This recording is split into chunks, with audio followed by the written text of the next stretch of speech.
عن سمرة رضي الله تعالى عنه قال قال رسول الله صلى الله عليه وآله وسلم أقيموا الصلاة وآتوا الزكاة وحجوا واعتمروا واستقيموا يستقم بكم.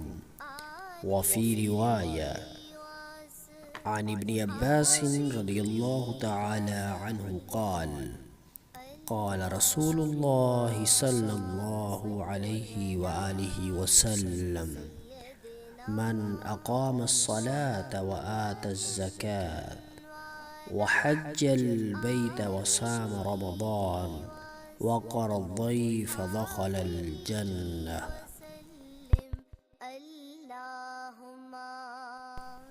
حضرت سمرہ رضی اللہ تعالی عنہ سے روایت ہے کہ حضور تاجدار کائنات صلی اللہ علیہ وآلہ وسلم نے ارشاد فرمایا، نماز قائم کرو، زکوٰۃ ادا کرو، حج اور عمرہ کرو، استقامت اختیار کرو، تمہیں استقامت دی جائے گی۔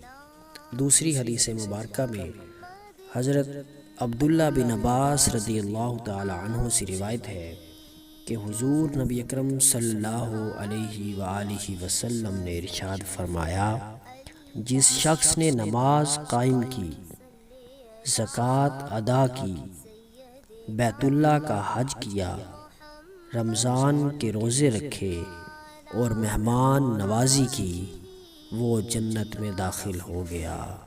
صدق اللہ مولانا العظیم وصدق رسولہ النبی الکریم الامین۔